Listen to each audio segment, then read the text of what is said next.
Welcome back. Now, if you missed part one, check out the description down below. The story really starts with this idea of being understood first. And so, not so long ago, we had hired a marketing agency, and I was really quite excited. I had met this person, she came highly recommended. It was clear that we had a background that was similar, we had experiences that we would be able to leverage off of to create a bit of a shorthand. And, when you're hiring a marketing agency, and especially for me, as somebody who's got a background in marketing and advertising, I need somebody and wanted somebody who had that experience. And so in our conversation, we had this long, great conversation, and I went away feeling really excited. We spent the next couple of weeks going back and forth, just building out a contract and what we would do together. And we defined all the things that we said we were going to do together. And I felt really good about it. I asked questions and they provided answers, and it was great. They were quite busy, as good marketing agencies are. And it took them, I think, about 6 weeks before they were able to onboard us. And so in that time, I had my team pull together an onboarding plan with them. So we put together all of the documents that would give them the background on who we are and what we do, and put together some of the initiatives that we had underway and initiatives that we were looking to launch, and the plans and all the things that would help them as an agency. And when the time came to have that onboarding meeting and we started to go through it, it was interesting to me because right away I felt like there was a disconnect. I noticed they were a little bit confused by what we were giving to them, and they didn't seem to ask questions that I would have expected. And I thought, well, okay, I'll let that go, and maybe I'm just not noticing things. But here's the thing. Language is one of those things that gives us way more than we're willing to look for. And if I look back, and in reality, right from the very first conversation, I wasn't really listening to that agency, to that person. And they weren't really listening to me. We were making some assumptions based on both of our backgrounds.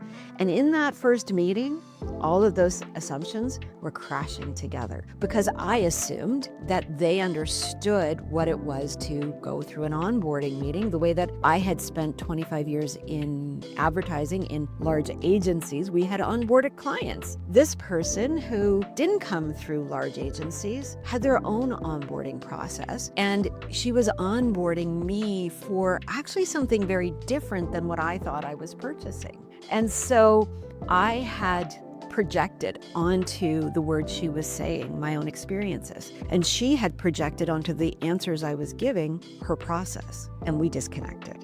And it took probably about another 4 months before it became really clear that there was a really big disconnect in terms of what I thought I had bought in terms of bringing them on as our marketing agency, and what they thought they were being asked to do in terms of the activities that they were doing. And we ended up having to part ways. Now, we were both, and we are both, good people with good intentions. And we were able to find a way to end that relationship so that it helped us both to retain dignity and purpose, and to understand that it was no fault. It was both of us not really asking the right questions or listening and understanding the language that was being used. And so no one wants to go through that. We all want to have good experiences. It's not always possible, but we can eliminate these issues if we ask questions along the way. I made the mistake, even as somebody who has been doing this process of clarifying and understanding for probably 25 years, maybe even longer,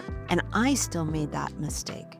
So it's easy to fall into the trap of believing that you understand what somebody is telling you if you don't check in. So, like I said in my last video, the process should always be to seek first to understand. Ask the question, here's what I think I heard you say. Am I right? Or my understanding of what you're describing is this. Does that make sense for you? And what I have learned in my many years of doing this is I've got some great questions. I think what I'm going to do is I'm going to make another video on some of the questions that you can use to create clarity in the communications that you are having with others and in the words that you're using to find that clarity. If you haven't subscribed yet, this would be a great time to click that button to make sure you don't miss that video. I hope this was helpful, and make sure that you download some of our resources. There's one down below that I think might be really helpful for many of you, and that's one on limiting beliefs. Why not check out the description down below? Again, I'll leave you with the words of Stephen Covey: seek first to understand, then to be understood.